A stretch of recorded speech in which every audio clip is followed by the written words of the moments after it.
Buenas noches, ¿cómo están? Yo soy Enrique Pagel y esto es Rumbo Económico.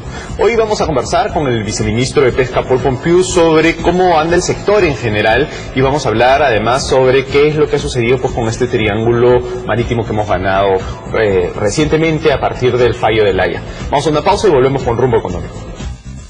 Bien, como les comenté, estamos con Paul Pompeu, viceministro de Pesquería, para conversar sobre diversos temas del sector pesquero. Hola Paul, ¿cómo estás? Gracias por venir a Rumbo Económico. Gracias.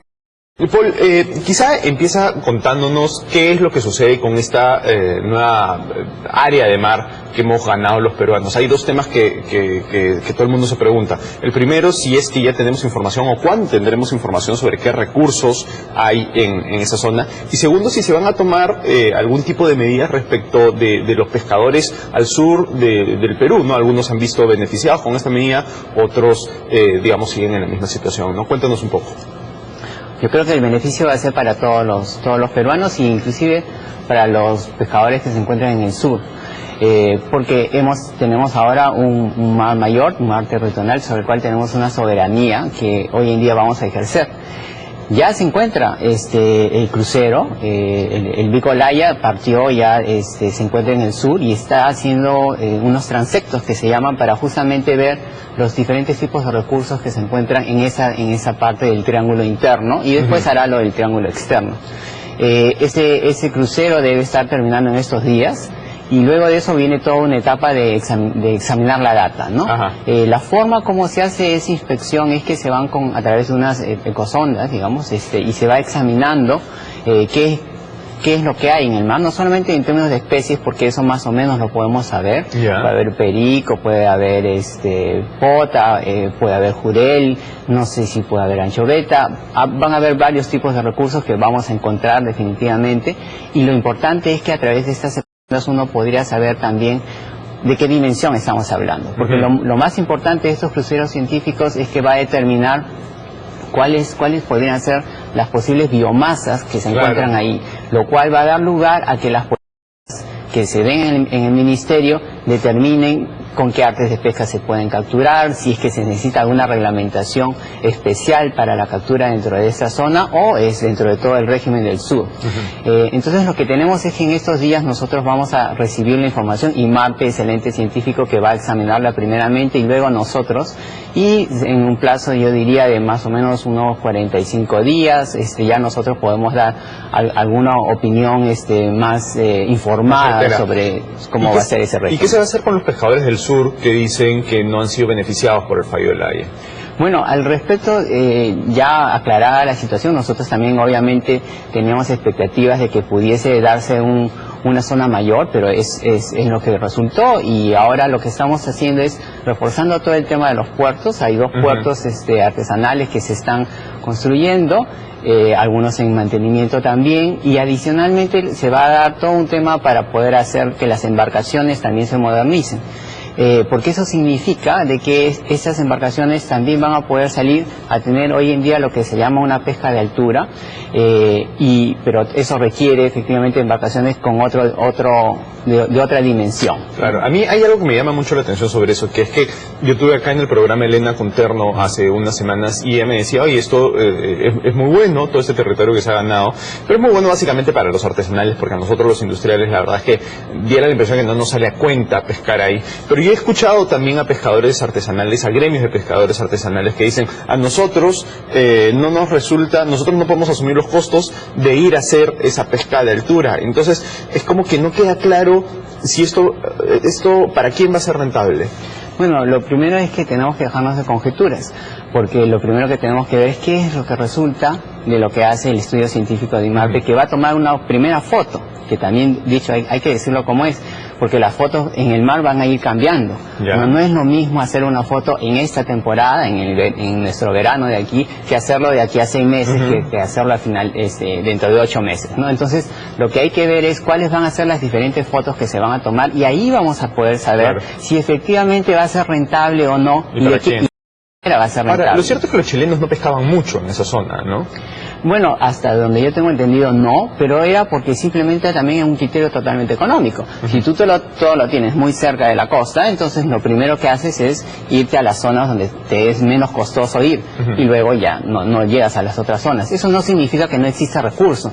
Igual sucede en todo el Perú. El Perú tiene 200 millas, que somos soberanos sobre ese territorio. Y tampoco nos gustaría, por ejemplo, digan, bueno, casi nadie pesca dentro de las 100 millas, bueno, entonces que se lo lleven. A ver, ¿a alguien le gustaría eso? Claro. No, porque todo el mundo sabe que ahí hay recursos. De repente, lo que no sabemos es que no los hemos explorado tanto o en qué momento, ¿no? Paul, a raíz de este tema de la Haya y del territorio marítimo que hemos ganado, hemos empezado a poner los ojos sobre cómo Chile administra sus recursos, ¿no? Y la Sociedad Nacional de Pesquería ha levantado un dato que en verdad da que pensar, que es que en el 2013 las embarcaciones chilenas capturaron en el norte de Chile más de 5 veces la cantidad de toneladas de anchoveta que las peruanas en el sur del país, ¿no? Algo que no había sucedido antes cuando teníamos un régimen distinto, ¿no? Ahora tenemos este régimen que establece que la pesca industrial puede empezar a pescar a partir de la milla 7 en el sur y más al norte a partir de la milla 10, ¿no? Entonces la Sociedad Nacional lo que dice es, oye, esto demuestra que los chilenos estén pescando 5 veces más que los peruanos, lo que demuestra es que hemos puesto que este límite es muy bajo y que toda la pesca se lo están llevando los chilenos. A ver, no lo digo yo, lo dicen los informes de los mismos chilenos. Ajá. La pesca en Chile hoy en día representa un cuarto de lo que hace varios años representaba. Ajá. Es decir, los recursos en Chile como política pesquera, hoy en día ellos dicen, antes calculaban más de 4 millones de jurel, hoy día están capturando 400.000. Si no menos. Ahora, pero estamos hablando de la anchoveta y la comparación entre la anchoveta en el sur del país versus el norte de Chile. Por eso hay que dimensionar bien los temas, porque es un tema de política. A veces uno no puede ver un solo recurso en aislado. Justamente ese es parte del problema, ¿no? Porque la anchoveta forma parte de lo que se llama una cadena trófica, es decir, forma parte de todo un sistema. Si no hay anchoveta, tampoco habrán otras especies, ¿no? Entonces, lo primero que hay que ver es que la anchoveta es un alimento para el jurel, es un alimento para la caballa, es un alimento para el atún, es un alimento para el bonito. Si no existe anchoveta, tampoco va a haber todos estos pescados. Entonces, ¿qué es lo que está pasando? Nosotros no tenemos nada que ver con la política chilena, porque tampoco queremos tener los mismos resultados de ese tipo de políticas, es decir, en donde realmente se ha depredado una gran parte de ese mar. Pero lo que sí nosotros estamos seguros es que, para empezar, cuando nosotros hemos dictado esa normativa, que no es el 05, porque el 05 no se aplica a la zona sur, es el 01. El 01 lo que hace es... El 01 es un régimen que se da para la zona sur. El que establece la milla 7. El que establece la milla 7, que antes estaba en la milla 5. En la milla 5, antes que se dictara el 01, ya estaban todos los industriales pescando fuera de la milla 5. Entonces, se han pasado de la milla 5 a la milla 7.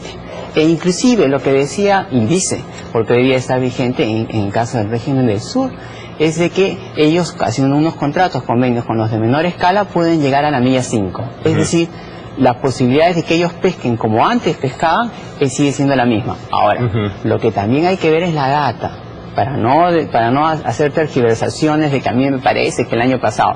Uno ve la data histórica y va a encontrar que existen años en donde Perú captura más que Chile. Claro, pero eso es lo que llama la atención, porque por ejemplo, en el 2009 nosotros pescamos incluso un poco más que los chilenos, cuando no teníamos el régimen que tenemos ahora. Y porque en el 2013 de penetración. Pero por eso, el tema de las ventanas de penetración es este sistema que permite que en algunos puntos la pesca puede entrar más pegada a la costa, pero cuando existía ese sistema pescábamos más que Chile. Ahora pescamos como la quinta parte de Chile y además la mitad que en el 2009. Estamos hablando de la anchoveta, ¿no? No estoy hablando de otro tipo de pesca, estamos hablando del caso puntual de la anchoveta. Entonces, sí diera la impresión de que, a ver, algo se hizo mal, porque ahora pescamos nosotros, comparados con nosotros mismos, menos que antes, y además 5 veces menos que Chile. Desde el año 2008, 2009, hasta la fecha, cuando se han dado las cuotas en el sur, sin que existiera ningún régimen del cual te estás refiriendo, la pesca en el sur ha sido más o menos en promedio un 50% de las cuotas que se dan. ¿Eso qué significa? Lo que significa es que es difícil pescar en el sur. Eso es independientemente de cualquier normativa. Ha sido siempre difícil pescar en el sur porque está más expandido y porque los cambios en climáticos también es lo que hace que esto no sea tan fácil. Entonces, uno no un año específico con el otro, porque cada año no es igual. Y por lo tanto, ese tipo de comparaciones, cojo un año aislado y otro año aislado, eso pero no nos lleva a ningún no solo es lado. cuando comparamos 2009 con 2013, en general, desde que existe información, nunca habíamos tenido una diferencia tan grande con Chile. Entonces, sí me parece razonable pensar, parece razonable pensar que lo que puede estar sucediendo es que la anchoveta la dejamos pasar nosotros y la pescan los chilenos. A ver, ese es un comentario poco enterado. Me vas a disculpar, pero es un comentario poco enterado. Porque la anchoveta está donde está su alimento y donde están las temperaturas. Si hoy en día tú no sales a pescar, es porque efectivamente no te sale rentable y porque no la vas a encontrar. Nosotros tenemos mapas y todo el mundo lo puede ver en IMARPE, que se pueden ver justamente cómo están las temperaturas de las aguas. Si están calientes, por más que salgas no la vas a encontrar porque la anchoveta no se encuentra ahí. Eso no tiene nada que ver con ninguna normativa. Si no hay alimento, tampoco la vas a encontrar. Entonces, no hay que confundir los temas biológicos y los temas de ecosistema con los temas de un número en especial. Entonces, esta comparación que se está haciendo es realmente tendenciosa, diría yo, porque si nosotros vemos efectivamente cuánto has capturado en el 2008, cuánto en el 2010, yo les puedo mostrar que efectivamente en un año inclusive capturó el 20%, y ahí no había normativa que daba. ¿Cuál es la explicación que se da justamente por eso? Hay que ver las condiciones bajo las cuales existe la anchoveta. Si cuando empieza la temporada, como ha sucedido ahora último, no hay esfuerzo pesquero, tampoco vamos a ver efectivamente captura. ¿Y por qué no hay esfuerzo pesquero? Uno se preguntará. Bueno, porque efectivamente en la parte norte-centro, que es la parte importante del Perú, en donde se captura más del 80% de la anchoveta, es donde están todos los recursos y todo el mundo se va ahí. En la parte norte-centro, con nuestra misma normativa, se han seguido capturando el 98-99% de toda la cuota. Entonces son razones diferentes por las cuales uno puede juzgar. Entonces sí es importante mantener primero los datos estadísticos y segundo, decir cuándo es posible pescar y cuándo no.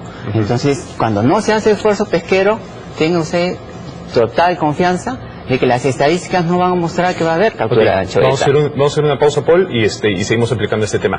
Bien, vamos a una pausa y volvemos con Rumbo Económico. Bien, seguimos con Paul Pompeu, viceministro de Pesquería, para seguir conversando sobre distintos temas del sector. Paul, lo que tú decías antes de la pausa es que no es un tema del régimen existente, sino de que falta esfuerzo pesquero.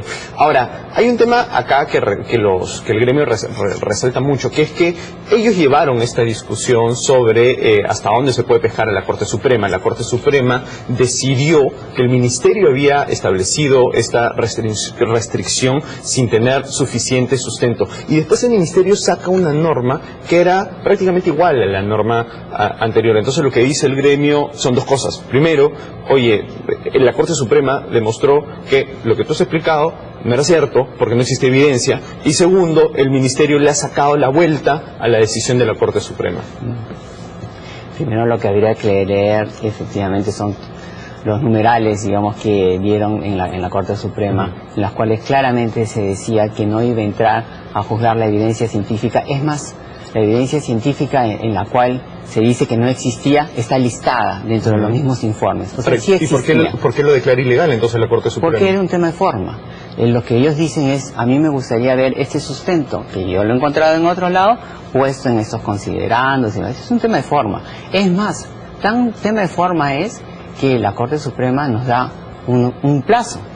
Dice, tienen 15 días para adecuar su normativa para poder justamente ponerlo en la forma. Ahora, un tema de forma aparentemente muy importante, ¿no? Porque declaró ilegal la medida que había tomado el Ministerio, ¿no? O sea, los temas de forma no son temas menores cuando se trata de cómo se presenta la evidencia científica. No, nosotros, bueno, con todo respeto, discordamos de la resolución, pero también la acatamos. Claro. A lo que nos está llevando era justamente esta evidencia científica la tenemos que presentar en tal forma. Y la evidencia científica existió siempre. No la hemos producido en 5 días. La evidencia científica es una evidencia histórica. Ahora, pero si entonces, existió siempre, ¿por qué no se presentó de la manera que estableció la Corte Suprema desde el está principio? ahí, siempre ha estado ahí. ¿Y la Corte Suprema no estaba ciega? ¿No la vio? ¿Qué pasó? Bueno, yo no los voy a juzgar. Ajá. Yo tengo opiniones diferentes sobre cómo se deben leer esos informes científicos. Ajá. Pero la verdad, vista la causa, dado el fallo, hay que acatar el fallo. Ajá. Y nosotros lo que dijimos es, bueno, acatemos el fallo. La evidencia científica está ahí, los números están. Esos números no se producen de un día para otro. Son datas históricas que vienen de hace 10 años en muchos casos, son informes científicos. O sea, el denegar, y eso yo creo que le hace mucho daño a la institucionalidad en el país en general, el negar a la investigación científica para dar sustento a las políticas simplemente porque a mí no me gusta, yo creo que eso es lo que más daño le hace. Pero justamente yo lo que creo es que la evidencia científica ha mostrado que justamente debe ir de la mano de la parte de las políticas. ¿Y cómo lo ha mostrado? Porque el año pasado ha sido un año muy bueno para el Perú. Ajá. En el caso de la pesca, no solamente hemos crecido como nunca se ha crecido en el Perú, en un PBI que ha crecido en más del cerca del 12%, y usualmente crecemos al 3%, eso no se ha dado. Entonces no me digan que eso es un tema del azar. O sea, ya, claro, Eso tiene pero que yo ver, entiendo, eso claro. tiene que ver con los volúmenes, eso tiene que ver con la producción. Pero o sea, el reclamo del gremio pesquero es, oye, si nosotros no tuviéramos este sistema de cuotas, podríamos estar produciendo aún más, ¿no? Por ejemplo, la pesca industrial en el sur ha caído de 700.000 toneladas en promedio en años anteriores a solo 240.000 en el 2013. Y claro, tú me puedes decir como antes, oye, es porque los pesqueros no están haciendo suficiente esfuerzo, es porque temas climáticos, pero en fin, pero claro, el argumento de ellos es, no, nosotros sí estamos haciendo esfuerzo, lo que pasa, bueno, y no es tema climático porque la prueba es que en Chile sí están levantando 5 veces más. Bueno, Ese es el argumento de ellos. Sí, ¿no? pero debemos tener cuidado, ¿no es cierto? La costa de Chile no es la misma que la costa de Perú en términos de y salinidad y de aguas. O sea, igualito como lo es, si nos vamos al Ecuador, podemos decir, pero pues el el Ecuador Ecuador tiene que pasar primero por Perú para después llegar a Chile. No, ¿quién ha dicho una cosa como esa? Porque ese es el argumento de decir Sí, pero ese que... no es un argumento científico. Ajá. O sea, Entonces, para empezar, fenómeno. es que los peces no son aves. Ajá. Yo no sé, acá quién está tratando de decir de que hay este peso migratorio, no sé, Ajá. como si fuesen aves, las anchovetas, o porque las anchovetas leyeron un decreto y ahora dicen nos vamos al otro lado. La verdad... O sea, tú, por ejemplo, a raíz de la discusión del tema de la Haya, los mismos chilenos dijeron, oye, qué bueno que nos quedamos con lo que nos quedamos, porque la anchoveta, la gran mayor parte de la anchoveta pasa pegada a la costa en la milla 1, ¿no? Entonces, salvo que, no sé, tú ahorita me expliques que la anchoveta cuando pasa por Perú sí se tira, no sé, 15 millas más para mar adentro y después llegando a Chile se pega, hace sentido el argumento de los industriales. Lo primero que hay que ver es que la industria que nosotros queremos es una industria de consumo.